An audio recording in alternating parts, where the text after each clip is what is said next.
یہی علماء آپ کو جمعہ کا خطبہ دیتے ہیں، نکاح میں خطبہ پڑھتے ہیں، واضح بیان کرتے ہیں، آپ کو نصیحت کرتے ہیں، یہ مدرسے کا جلسہ ہو رہا ہے، دین کی باتیں آپ سن رہے ہیں۔ اللہ تعالیٰ سننے سے اور کہنے سے زیادہ ہم لوگ کو عمل کرنے کی توفیق عطا کرے۔ تو یہ سب معاملہ ہے۔ اور کیا ہوتا ہے، ایک آخری بات کہہ کے ختم کرتے ہیں۔ ایک حدیث پھر یاد آئی، بخاری مسلم کی حدیث ہے ماشاءاللہ، وہ حدیث نعمان بن بشیر رضی اللہ عنہ کی۔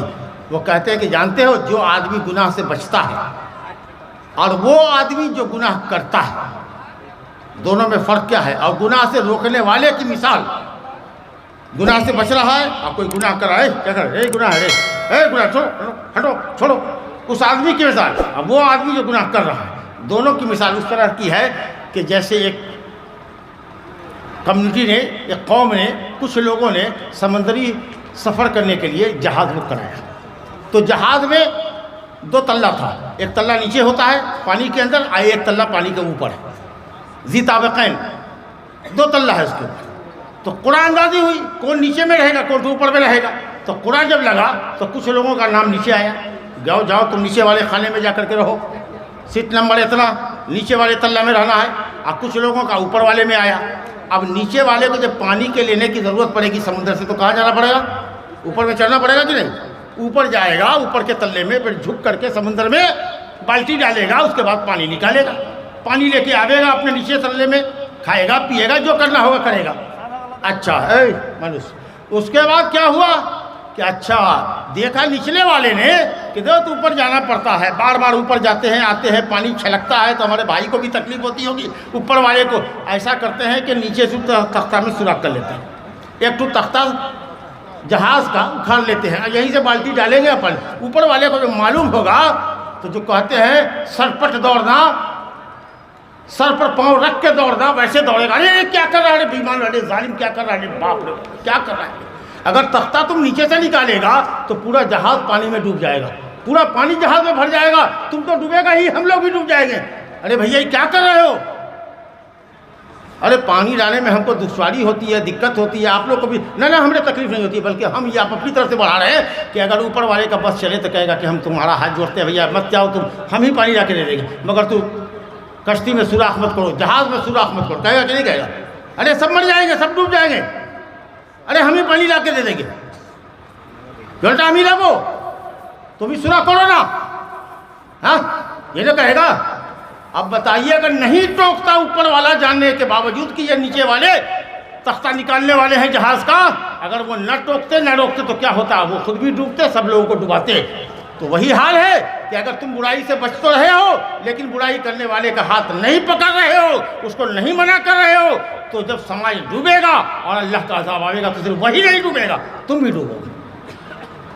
میرے بزرگوں دوستو، یہ بڑی خاص بات ہے۔ اور دعائیں جو نہیں آج قبول ہو رہی ہیں، حدیث میں آیا ہے کہ تم لوگ ضرور ایک دوسرے کو بھلائی کا حکم دو اور برائی سے روکو، ورنہ ایک وقت آئے گا کہ اللہ تعالیٰ تمہارے دلوں میں نفرت ڈال دے گا اور تم دعا کرو گے تو دعائیں قبول نہیں ہوگی۔ مومن مرد اور مومن عورتیں جتنے ہیں، اللہ کہتا ہے والمومنون والمومنات بعضهم اولیاء بعض یامرون بالمعروف وینہون عن المنکر۔ مومن مرد اور مومن عورتیں سب ایک دوسرے کے بھائی بہن ہیں، سب کو چاہیے کہ ایک دوسرے کو بھلائی کا حکم کرے اور برائی سے روکے۔ اللہ رب العالمین سے دعا ہے کہ اس نے ہم کو خیر امت بنایا ہے، سب سے بہتر نبی کی، افضل نبی کی امت بنایا ہے، اور جس وجہ سے بنایا ہے وہ یہ ہے کہ ہم خود نیکی پر عمل کریں، برائی سے بچیں اور دوسروں کو نیکی کی طرف دعوت دیں، گناہوں سے روکیں۔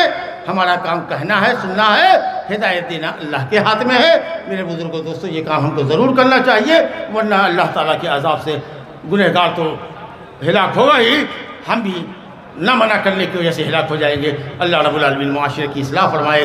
جو ہم لوگ اہل حدیث اپنے آپ کو کہتے ہیں لیکن حدیث پر عمل نہیں ہے، قرآن پر عمل نہیں ہے، واجبات فرائض تک کو چھوڑتے ہیں، حرام کرتے ہیں، تاڑی دارو پیتے ہیں، جوا کھیلتے ہیں، سود کاری کرتے ہیں، جی رشوت لیتے ہیں، اور اس طرح کی نہ جانے کتنی برائیاں ہمارے اندر آ گئی ہیں۔ اللہ رب العالمین ہمیں اور آپ کو مرتے دم تک دین پر قائم رکھے، ہدایت پہ قائم رکھے، ہدایت کی دعوت دینے کی اور گناہوں سے بچنے اور روکنے کی اللہ تعالیٰ توفیق عطا فرمائے۔ آمین وآخر دعوانا الحمد للہ رب العالمین۔ جزاکم اللہ خیر الجزا استاد محترم شیخ حضرت مولانا محمد اشفاق صاحب سلفی مدنی حفظ اللہ، استاد دارالعلوم سلفیہ کی زبانی پرمکس کتاب سنت کی روشنی میں سماعت فرمائے۔ کچھ سوال جواب کا سیشن ہے تھوڑی دیر کے لیے۔ اس بیچ میں ایک اعلان ہے کہ پروجیکٹر عبد المتین آپ سے گزارش ہے کہ محلہ پنڈال میں پروجیکٹ بند ہو گیا ہے، اب چالو کر دیں۔ اور رضاکار جو جب سے کہیں سب لوگ سو گئے گھر میں، پھر روڈ پہ آئیے، اب رضاکار کی ذمہ داری رات بھر آپ کو ادا کرنی ہے نا۔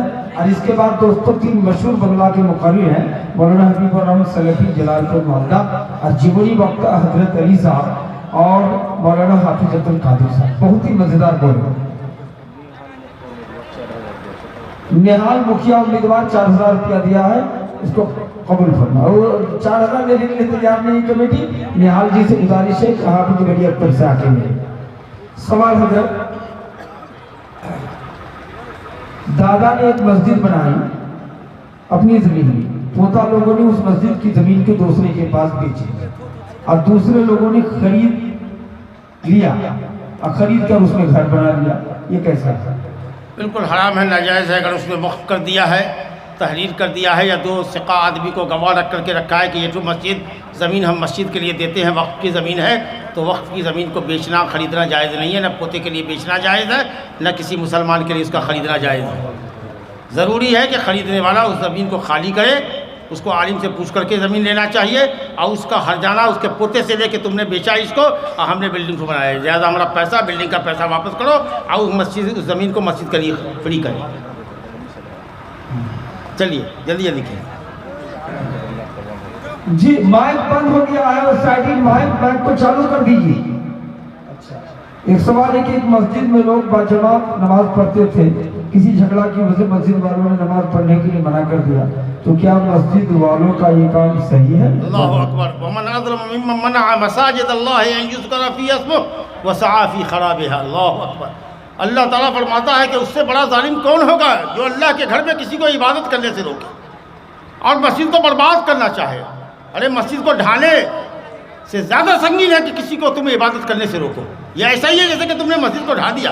ایسے لوگوں کے لیے بڑا دردناک عذاب ہے، اس سے بڑا ظالم کوئی نہیں ہو سکتا۔ سب سے بڑا ظالم وہ ہے جو کسی کو کسی جگہ سے روکے، اس میں اللہ کے گھر سے، اللہ کے گھر میں آنے سے اور اللہ کے گھر میں عبادت کرنے سے کسی کو روکے، اور یہ کہے کہ صاحب یہ ہمارے باپ دادا کی بنائی ہوئی مسجد ہے، تم کو نماز نہیں پڑھنے دیں گے، جا کر نماز پڑھو۔ اس سے بڑا ظالم کوئی اور نہیں ہو سکتا۔ عورتوں کا ایک دستور ہے کہ جس عورت کا شوہر کا انتقال ہو جاتا ہے تو زیورات اتار دیتے ہیں، دیوار۔ بہت اچھی بات ہے، واجب ہے، عورت کے اوپر واجب ہے کہ جب اس کا شوہر مر جائے تو مرنے کے دن سے لے کے 4 مہینہ 10 دن تک زیورات نہ پہنے، کیونکہ زیورات زینت کے لیے پہنا جاتا ہے، بناؤ سنگار کے لیے۔ تو جو بھی کام بناؤ سنگار والا ہے، ٹکا ٹھوکا ڈالنا، اسی طریقہ سے زرق برق لباس پہننا، خوب رنگین لباس پہننا، چمکدار لباس پہننا، اسی طریقہ سے چوڑی لاٹھی وغیرہ پہننا، زیورات پہننا، یہ زینت ہے۔ تو ترک زینت واجب ہے اس عورت کے اوپر۔ باقی رات باپ بھائی مر جائے، کوئی بھی دنیا کا آدمی مر جائے، اگر وہ سوگ منانا چاہتی ہے تو 3 دن تک منائے گی سوگ، منانا چاہتی ہے تو، واجب نہیں ہے۔ لیکن شوہر کے مرنے پر 4 مہینہ 10 دن، اور اگر حاملہ ہے عورت تو جب تک کہ حمل جن نہیں دیتی، 4 مہینہ 10 دن سے پہلے جنے یا 4 مہینہ 10 دن کے بعد جنے، جب تک کہ حمل نہیں جنے گی اس وقت تک زیب و زینت کرنا اس کے لیے حرام ہے۔ تقریر جادوئی طریقے سے سور لگا کے بنگلہ اردو میں کر سکتے ہیں، بعض مقرر عورتوں کی گیت کو بھی نقل کرتے ہیں، گا کے 10-10 منٹ تک سناتے ہیں۔ حرام تو نہیں کہیں گے ہم، لیکن یہ گانے بجانے والا انداز نہیں ہونا چاہیے، اس کی وجہ سے لوگوں کا مزاج خراب ہو گیا۔ اب ہم کو گانے نہیں آتا ہے تو اگر ہم لاکھ قرآن حدیث کی بات کریں گے، ایک ایک بات قرآن کی آیت کی روشنی میں اور حدیث کی روشنی میں میں نے کہی ہے آپ کو، لیکن پھر بھی چٹخڑا آپ کو نہیں ملا ہوگا۔ کچھ لوگ دیکھ رہے ہیں کہ بہت غور سے انہوں نے سنا ہے، بلکہ ہم سمجھتے ہیں کہ سارے لوگوں نے غور سے سنا آپ کو۔ آپ نے عزت بڑھائی، اللہ آپ کی عزت بڑھائے، جو کہا ہے اس پر ہم کو عمل کرنے کی توفیق دے، آپ لوگوں کو سننے کی توفیق دے۔ لیکن گانے والے کو لوگ خوب سنتے ہیں، 50-50 ہزار روپیہ 60-60 ہزار روپیہ دے کر کے بلاتے ہیں۔ 2 گھنٹہ علم غلم بولے گا، ادھر ادھر بولے گا، اکھاڑے گا، پچھاڑے گا، اس کو گرائے گا، اس کو اٹھائے گا، خوب جوش میں بولے گا، ہم سے بھی زیادہ جوش میں بولتا ہے کوئی۔ لیکن آپ منہ مانگا پیسہ دیتے ہیں، مزاج خراب کر دیا، بلا کر کے لوگوں کو، گویوں کو بلا کر گویوں کو۔ یہ گانے کا اسٹیج نہیں ہے، یہ عالموں کا اسٹیج ہے۔ قرآن اور حدیث سنو، ہم ہمیشہ کہتے تھے کہ شیر شاہ آبادی پرانے زمانے میں اگر کسی کو سنتا ہے تو کہتا ہے اللہ نے یہ فرمایا اور رسول نے یہ فرمایا، قرآن اور حدیث کی بات کرتا تھا تو کہتا تھا یہ جو اہل حدیث مولوی اچھے ہیں، یہ مولوی اہل حدیث ہو۔ جو قرآن حدیث کی بات کرتا ہے. اب تو مولویوں کی بات میں ایک آیت کا ٹکڑا رہتا ہے, حدیث تو کہیں پڑھتا بھی نہیں ہے اور عربی لفظ تو پڑھنے بھی نہیں آتا ہے اکثر لوگوں کو. واز اور بیان گا گا کر کے کہتا ہے, کہا نا راگ رہتا ہے, عورتوں کی گیت, عورتوں کی آواز میں, سریلی آواز میں. حرام تو میں نہیں کہتا, لیکن یہ بات بہرحال اچھی نہیں ہے اور ادبا اور شرفا کی مجلس کے لائق کم سے کم نہیں ہے. اسی لیے بات سنجیدگی سے کیجیے, اطمینان سے کیجیے, قرآن حدیث کی بات کیجیے. کبھی کبھی ہوتا ہے کہ غیر ارادی طور پر اگر کسی کو کوئی لئے میں آ جائے, پھر وہ سنبھلے اور اپنے انداز پر, جو بولنے کا انداز ہے, جو سمجھانے کا انداز ہے, جو تقریر کرنے کا انداز ہوتا ہے, اس انداز کی گفتگو ہونی چاہیے. گا گا کر کے بیان کرنے سے لوگوں کو پرہیز کرنا چاہیے. چلیے. الرجی کی بیماری کی وجہ سے رات میں فرض غسل کرنے پہ سردی بار بار لاحق ہو جاتی تھی.